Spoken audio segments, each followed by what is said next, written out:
Buonasera, bambini. Boa tarde, buenas tardes, good evening, bonsoir.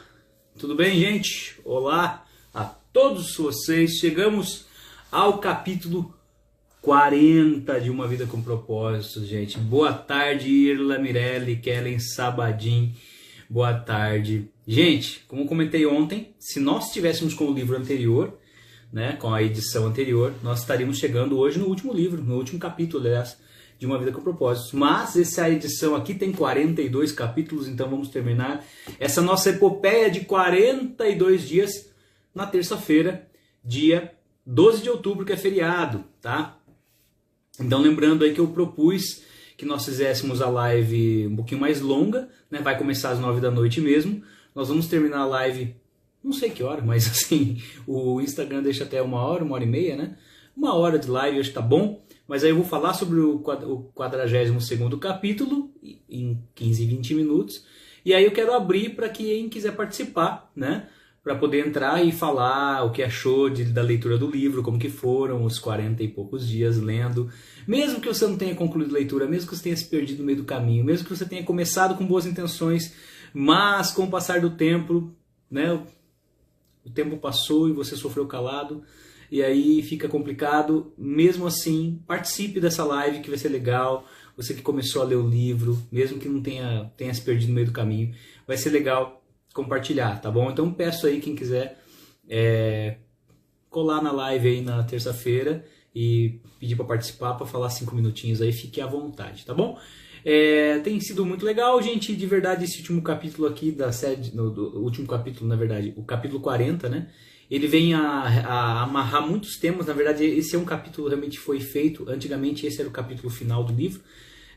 Depois, amanhã e depois vão ter duas armadilhas, né? A armadilha da inveja e a armadilha da comparação. São a armadilha da aprovação. São duas armadilhas que nós vamos ver nos dois próximos capítulos. Só que esse último capítulo ele fala exatamente sobre vivendo com propósitos. Ele vem fazer ele vem amarrar aqui. A Denise Benato deu risada de eu ter falado, acho, o tempo passou e eu sofri calado, é isso, né? Você deu risada? Bom, enfim. Boa tarde, inclusive, Ruth Sander Brandolin. Não sei se você está aí ainda, mas eu vi que o Rudão entrou. E vamos lá, gente. Olha só, Vivendo com Propósitos, que fala nesse capítulo 40, estou no 42 já. 40. Eu vou ler rapidinho algumas partes que eu grifei muitas partes, gente, para ser mais rápido, você tentar ser mais sucinto possível. Mas ele fala que basicamente que viver com propósito na vida é a única maneira de necessariamente viver, porque o restante somente você está existindo. Então ele considera a questão do verbo viver como uma coisa muito mais profunda do que simplesmente você existir. Tá bom? A maioria das pessoas luta com as 3 questões básicas da vida. A primeira é a identidade. Quem eu sou? Quem sou eu? A segunda é a importância. Eu tenho algum valor? E a terceira é o impacto. Qual o meu lugar na vida? Aí ele diz que as respostas a todas as 3 perguntas estão encontradas nos 5 propósitos que Deus tem para você.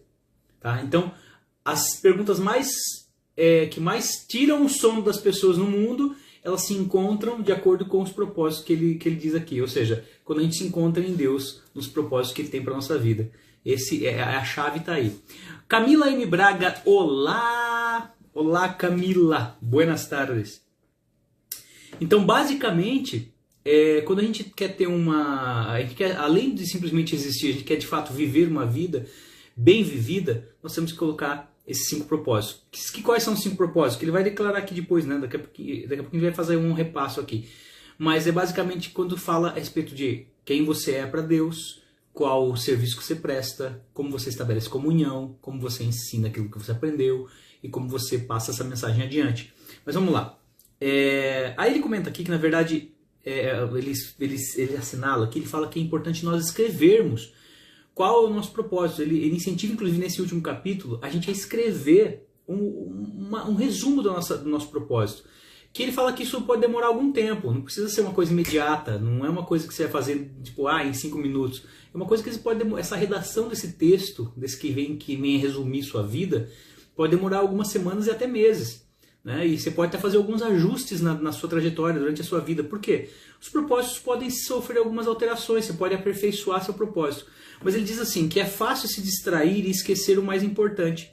Por isso que é importante nós fazermos uma declaração de propósitos para a nossa vida. E ele fala, o que é uma declaração de propósitos? Ele resume aqui então, a declaração é uma declaração que resume os propósitos de Deus para a sua vida. Não é uma lista de objetivos, é uma lista de propósitos, é diferente. Objetivos eles podem mudar, já os propósitos eles são eternos. Essa declaração também que ele incentiva você a escrever é uma declaração que aponta o rumo de sua vida. Isso é muito importante, para você não se perder. Você sabe qual é o caminho que você deve seguir. Você sabe qual é o caminho que sua vida deve seguir. Se fugiu daquilo, você fala, não, eu estou indo no caminho errado. Não é para isso que eu nasci, não é para isso que eu estou aqui. Então eu começo a direcionar melhor minha vida a partir do momento que eu tenho um propósito. E também, e a declaração de propósito para a vida não apenas especifica o que você pretende fazer com seu tempo, com sua vida, com seu dinheiro, mas também sugere o que você não deve fazer. Isso é muito importante também, gente. Eu acho que o mais legal de tudo isso é você saber o que você deve deixar de fazer. Aquilo que você fala, não, isso aqui não vai me direcionar no propósito que Deus tem para a minha vida. Então, algumas coisas nós temos que começar a fazer e outras temos que deixar de fazer. Porque senão a gente começa a se perder. Imagine só que você é uma pessoa que aceita tudo que as pessoas falam. Tudo que você fala, você aceita. Daqui a pouquinho você está virando uma marionete nas mãos das pessoas. Vamos trocar as pessoas, vamos colocar as circunstâncias do mundo. Se você não diz não a algumas circunstâncias da sociedade, da sua vida, do seu cotidiano, do seu trabalho, etc., daqui a pouquinho você vai estar virando marionete na mão dessas pessoas, dessas circunstâncias. Nós temos que aprender a dizer não, gente. Uma das coisas mais libertadoras que eu aprendi na minha vida foi aprender essa palavra feia, com 3 letras, que é a N-A-O, tio, não. Nós temos que aprender a falar não. E o não liberta. Não vou fazer isso. Não quero. Não faz parte do projeto. É uma proposta legal? Mas não estou afim. Então a gente tem que aprender a dizer não para algumas coisas. E também essa declaração, né, do propósito, ela define o que é sucesso para você. Isso é legal também. O que é sucesso para você? Sucesso para algumas pessoas é ser um milionário. Mas será que realmente o dinheiro ele resume tudo isso? Realmente? Somente isso? Será que o ganhar dinheiro é o último propósito da vida? Ou tem coisas tão interessantes quanto, ou tão importantes quanto para cumprirmos nosso propósito? O que de fato é o sucesso para uma pessoa que deseja, por exemplo, ter uma família feliz? De repente o dinheiro pode até passar por isso, mas ele está pensando na família dele. Ele está pensando de repente em usar a família dele para a glória de Deus também. Então assim, o que é sucesso para você? Quando você escreve no papel, você coloca ali em brancas páginas, né? Eu falo assim, o pessoal fala, colocar em pratos limpos. Eu gosto de falar, colocar em brancas páginas. Qual é a sua intenção na sua vida? Qual é o seu propósito de vida? Na folha de papel mesmo, você começa a ter uma maior clareza sobre onde se deve caminhar. E também a declaração expressa a sua forma, aquele acróstico que nós já vimos bastante já, que ele vai retomar daqui a pouquinho aqui. Então ele comenta aqui, para nós escrevermos esse texto sobre a nossa vida, ele propõe que nós comecemos com essas exatamente respondendo as perguntas, as cinco grandes questões da vida. Que são, primeiro, o que será o centro da minha vida? Vai ser minha família? Vai ser minha carreira? Vai ser o dinheiro, passatempos, esporte? O que vai ser? Diversão? Ele fala que todas essas coisas, por mais que sejam coisas legais, por mais legal você ter dinheiro, legal você estar focado na sua família, só que o centro tem que ser inabalável.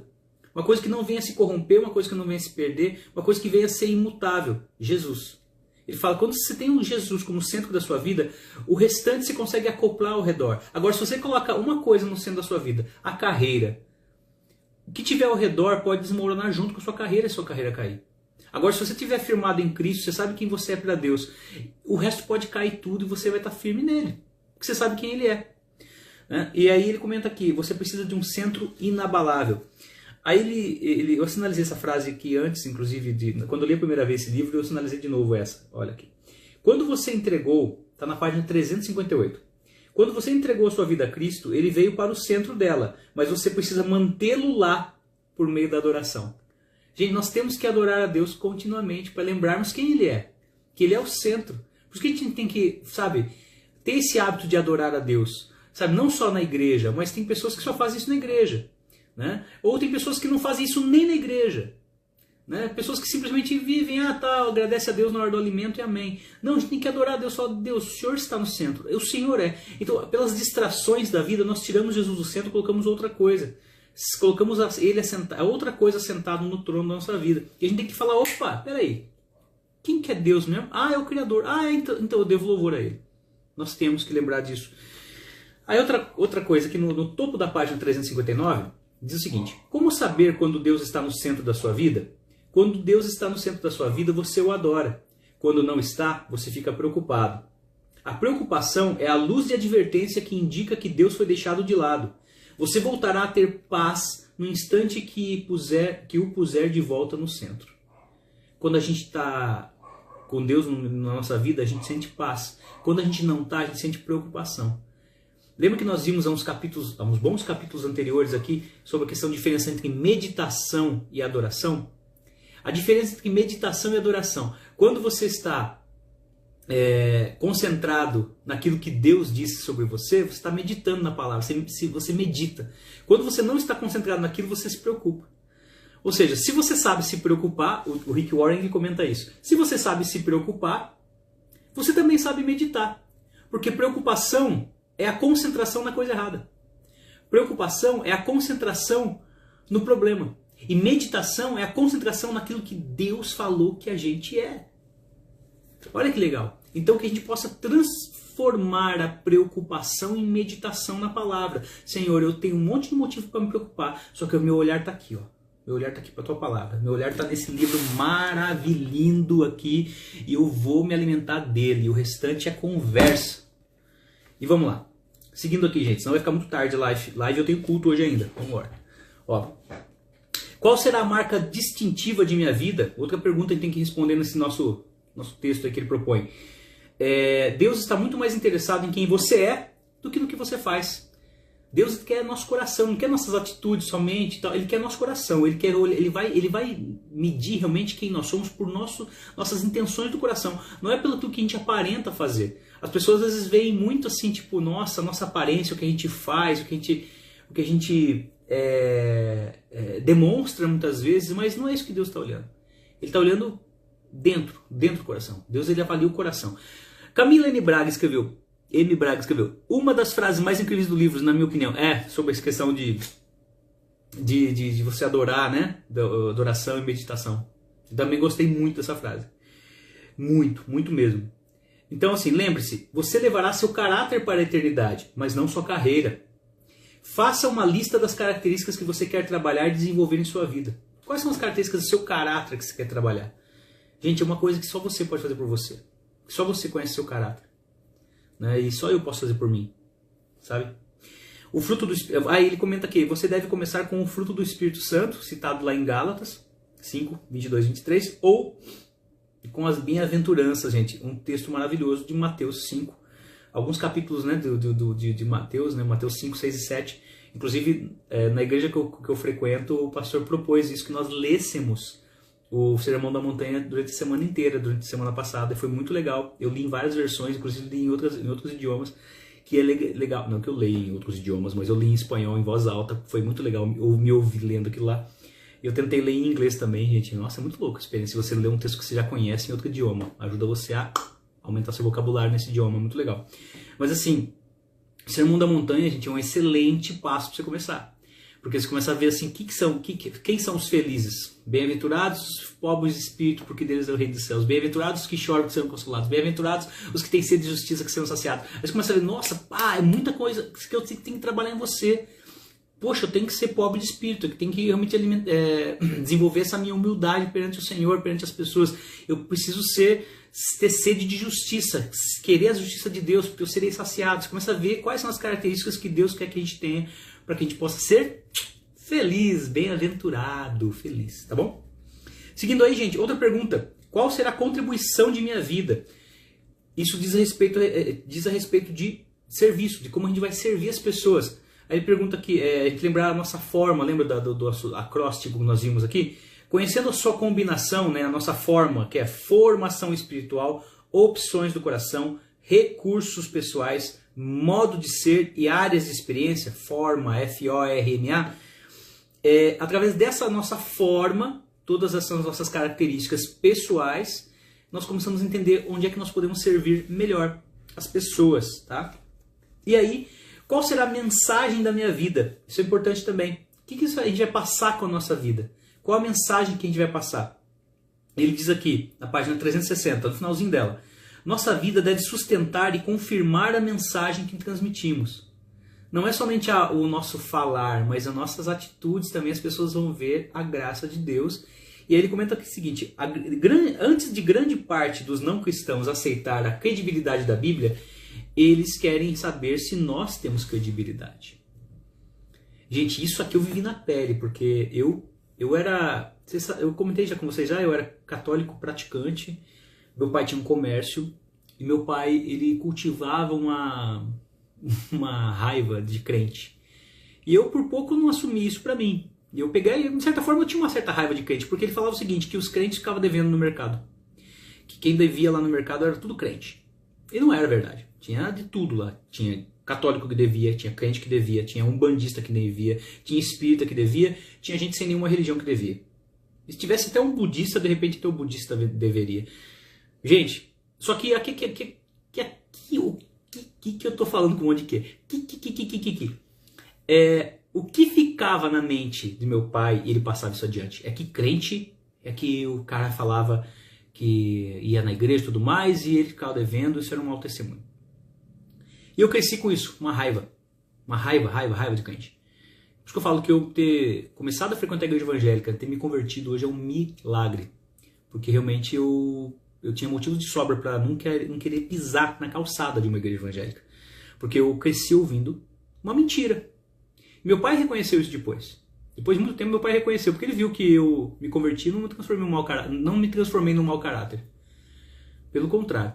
Né? Não que eu sou, um exemplo de super santo maravilhoso, lindo, maravilhoso, não, mas pelo menos eu tentei mostrar, usar minha vida para poder ter uma vida digna de ser um servo de Jesus. Mas assim, onde eu quero chegar com isso aí? Somente falar que é cristão, somente falar da Bíblia, citar um monte de versículo bíblico, não vale nada se nós não tivermos atitude de cristão. Então, assim, o que o Rick Warren comenta aqui é exatamente isso. Antes das pessoas darem credibilidade à Bíblia, eles têm que dar credibilidade à Bíblia que nós somos. Nós somos a Bíblia que as pessoas leem. Né? Eu sou a Bíblia que meus alunos leem. Né? Você, funcionário da sua empresa, tal, você é a Bíblia que os seus colegas leem. Sabe? Nós somos, antes de tudo, os livros que as pessoas leem. Porque aí vocês vão conhecer realmente o que está por detrás, a partir do momento que você vê as atitudes da pessoa. Aí outra coisa que aí ele comenta aqui, né? Certifique-se de vocês estão vivendo de forma a honrar as boas novas de Cristo. Filipenses 1, 27. Eu esqueci de separar aqui, que eu queria ler isso aqui. Peraí, vou ler. Eu vou ler Filipenses 1, 27. Ó, tá lá em Filipenses 1, 27, na versão Almeida, diz o seguinte: vivei, acima de tudo, por modo digno do Evangelho de Cristo, para que, indo ver-vos ou estando ausente, ouça, no tocante a vós outros, que estáis firmes em um só espírito, em uma só alma, lutando juntos pela fé evangélica. E aí na versão A Mensagem, ele diz o seguinte... Cadê? Me perdi aqui. Não, versão NCV. O que é NCV, Jesus? Versão... E agora? Perdi aqui, peraí. Me perdi... NCV é New Century Version, é uma versão só que tem na versão gringa. Diz o seguinte, ó: certifique-se de que vocês estão vivendo de forma a honrar as boas novas de Cristo. Sua vida condiz com o Evangelho? Né? Sua vida está dizendo realmente que Jesus é aquilo que você prega? Porque senão você está fazendo uma má propaganda de Jesus. Isso deve ser muito punk, gente. Eu jamais quero fazer isso. E, sabe, a gente ser uma má propaganda do Evangelho deve ser uma coisa, um peso muito, muito punk de carregar, né? Vamos lá, então seguindo aí, outra pergunta que a gente tem que responder é: qual será a comunidade de minha vida? Essa é a questão da comunhão, né? Onde você irá praticar com outros cristãos os mandamentos recíprocos do tipo uns aos outros e uns pelos outros, né? Aqui, igreja local, você irá se filiar como membro ativo. Isso aqui é importante, gente. Eu gosto de frisar isso aqui. Igreja é essencial. Não fale nunca mal de igreja, cara. Porque igreja...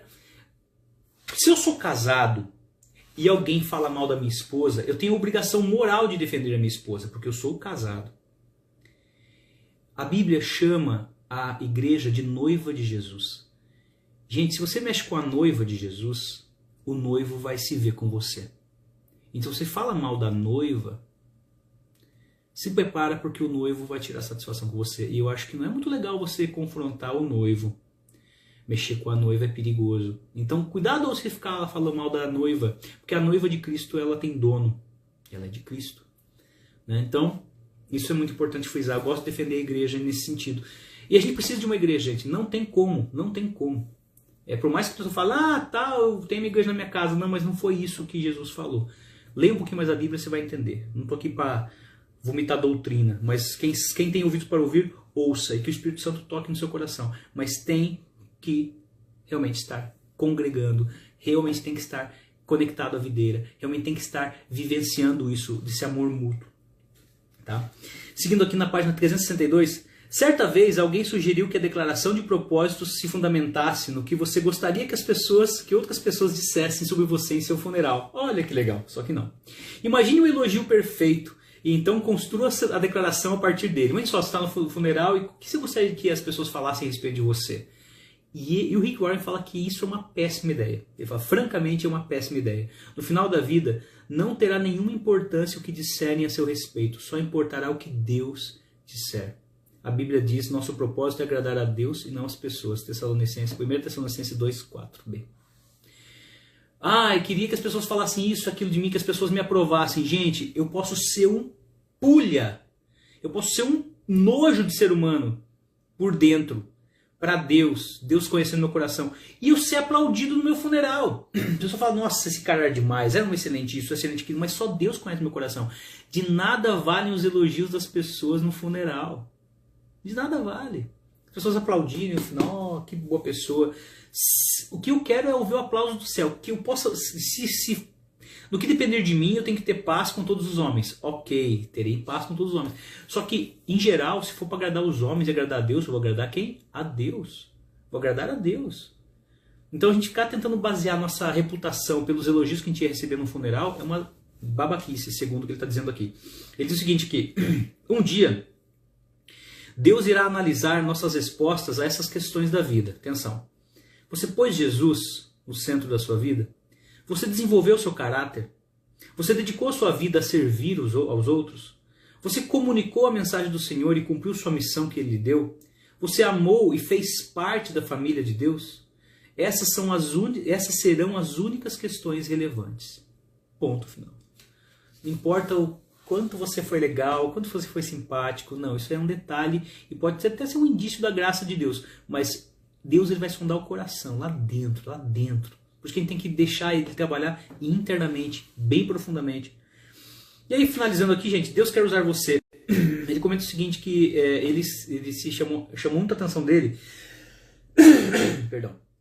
Chamou muita atenção do autor, Rick Warren, quando ele se deparou há uns 30 anos atrás com um versículo lá em Atos 13, 36, parte A, que fala que Davi serviu aos propósitos de Deus em sua geração. Eu falo, poxa, que legal, por isso que Davi era um homem segundo o coração de Deus, porque ele serviu aos propósitos de Deus em sua geração.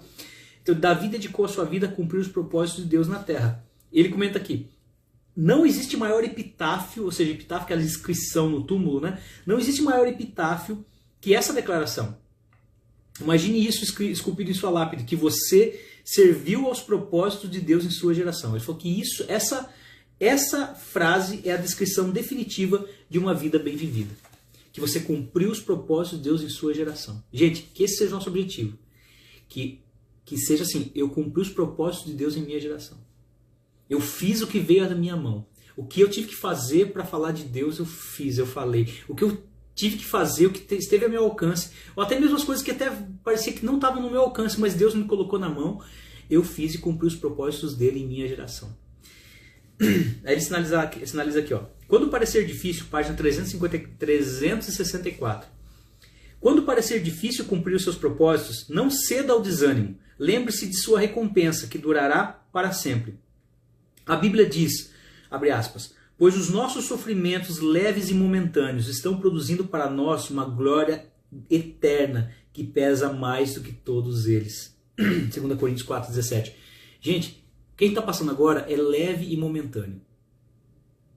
E isso tudo produz uma glória eterna que pesa mais do que todo esse desânimo, pesa mais do que toda essa pandemia, pesa mais do que todas as tristezas, todas as lágrimas que a gente vai chorar, todas as perdas que a gente vai ter na vida. A glória de Deus pesa mais do que tudo isso. Essa é a nossa fé. E para finalizar, ele finaliza aqui, né? Tema para reflexão: viver com propósitos é a única maneira de viver de verdade. O versículo para memorizar, que ele cita em Atos 13:36, né? Davi serviu os propósitos de Deus em sua geração. E ele deixa uma pergunta para meditar, né? Algumas perguntas aqui. Quando dedicarei um tempo para escrever minhas respostas às 5 grandes questões da vida, que ele expõe aqui, né? Quando colocarei meu propósito no papel? E aí? Fica o meu convite, nosso convite, para a gente pensar sobre isso. Não vou perguntar o propósito de ninguém, para ninguém falar, mas uma coisa legal é se pensar qual é o nosso propósito e como a gente pode colocar ele no papel para ter mais evidenciado, claro, como se fosse um planejamento, pensar, olha, esse aqui sou eu, esse é meu propósito. Eu posso modificá-lo no caminho? Posso, mas eu preciso ter visível quem sou eu e qual é o meu propósito de vida.